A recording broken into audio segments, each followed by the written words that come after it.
আপনি কি জানেন এমন একটি দেশ আছে যার ইতিহাস ৫,০০০ বছরেরও বেশি পুরনো আর যেখানে একসময় পৃথিবীর সবচেয়ে শক্তিশালী সাম্রাজ্য শাসন করত? সেই দেশটি হল ইরান বা প্রাচীন পারস্য। কিন্তু কিভাবে এই সভ্যতা শুরু হয়েছিল আর কিভাবে আজকের ইরানে পরিণত হল, সেটাই আজ আমরা জানব বিস্তারিতভাবে।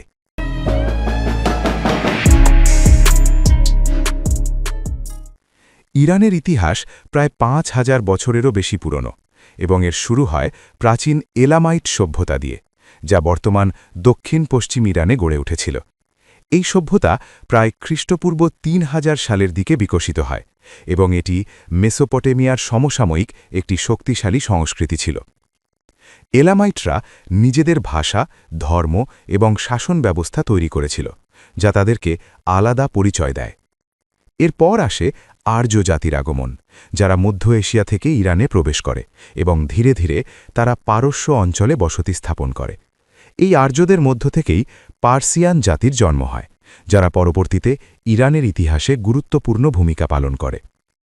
প্রাচীন ইরানে কৃষি, ধাতু শিল্প এবং শহর নির্মাণ খুব উন্নত ছিল। তারা মাটির পাত্র, অলঙ্কার এবং অস্ত্র তৈরি করত, যা তাদের প্রযুক্তিগত দক্ষতার প্রমাণ দেয়।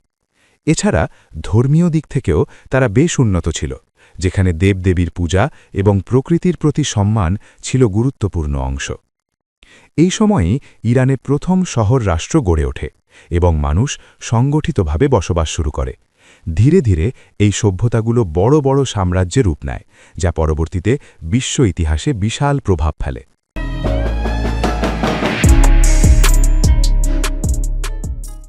পারস্য সাম্রাজ্যের সূচনা হয় খ্রিস্টপূর্ব ৫৫০ সালে মহান রাজা সাইরাস দ্য গ্রেটের মাধ্যমে।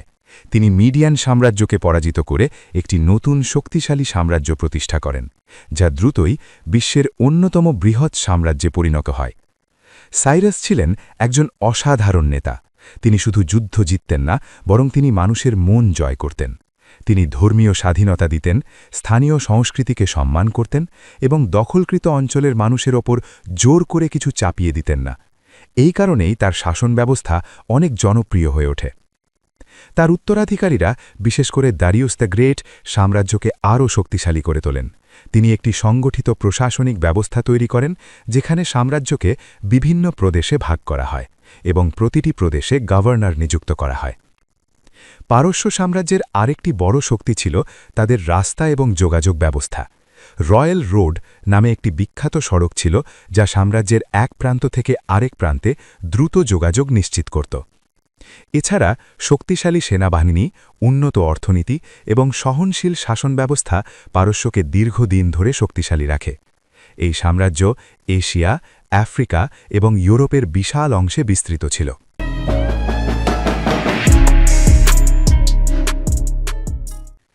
ইসলাম আগমনের আগে ইরান ছিল প্রধানত জোরথুস্ত্র ধর্মাবলম্বী, যা বিশ্বের অন্যতম প্রাচীন একেশ্বরবাদী ধর্ম।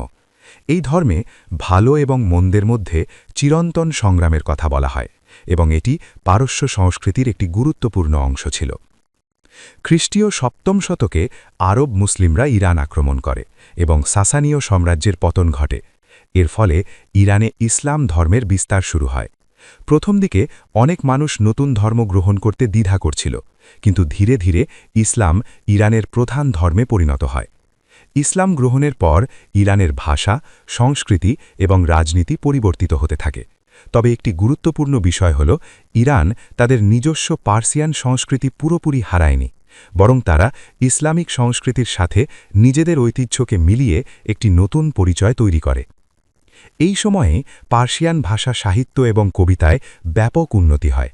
রুমি, হাফিজ এবং ফেরদৌসির মতো বিখ্যাত কবিরা এই সময়ে আবির্ভূত হন, যারা বিশ্ব সাহিত্যে বিশাল অবদান রাখেন। এছাড়া বিজ্ঞান, চিকিৎসা এবং দর্শনেও ইরান বড় ভূমিকা রাখে, বিশেষ করে ইসলামিক স্বর্ণযুগে। ইরান তখন জ্ঞান এবং সংস্কৃতির একটি গুরুত্বপূর্ণ কেন্দ্র হয়ে ওঠে।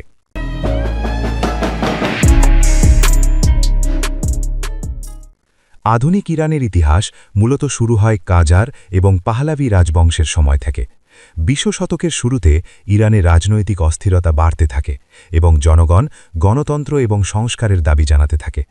রেজা শাহ পাহলাভি ক্ষমতায় এসে ইরানকে আধুনিক করার চেষ্টা করেন। তিনি শিল্পায়ন, শিক্ষা এবং অবকাঠামো উন্নয়নে জোর দেন। তবে তার শাসন ছিল কিছুটা স্বৈরাচারী, যা অনেক মানুষের অসন্তোষ তৈরি করে। তার ছেলে মোহাম্মদ রেজা শাহ ওয়েস্টার্ন সংস্কৃতির দিকে বেশি ঝুঁকে পড়েন এবং যুক্তরাষ্ট্রের সাথে ঘনিষ্ঠ সম্পর্ক গড়ে তোলেন। এর ফলে দেশের অনেক ধর্মীয় এবং ঐতিহ্যবাহী মানুষ ক্ষুব্ধ হয়ে ওঠে। ১৯৭৯ সালে আয়াতুল্লাহ খোমেনির নেতৃত্বে একটি বড় বিপ্লব ঘটে, যা ইসলামিক রেভলিউশন নামে পরিচিত। এই বিপ্লবের মাধ্যমে শাহের শাসনের পতন ঘটে এবং ইরান একটি ইসলামিক প্রজাতন্ত্রে পরিণত হয়। এই বিপ্লব ইরানের রাজনৈতিক, সামাজিক এবং ধর্মীয় কাঠামো সম্পূর্ণ বদলে দেয়। আজকের ইরান সেই বিপ্লবের ফলাফল হিসেবেই দাঁড়িয়ে আছে।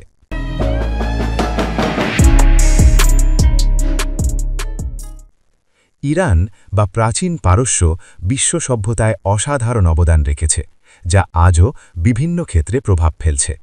প্রথমত, সাহিত্য এবং কবিতায় ইরান বিশ্বে অনন্য।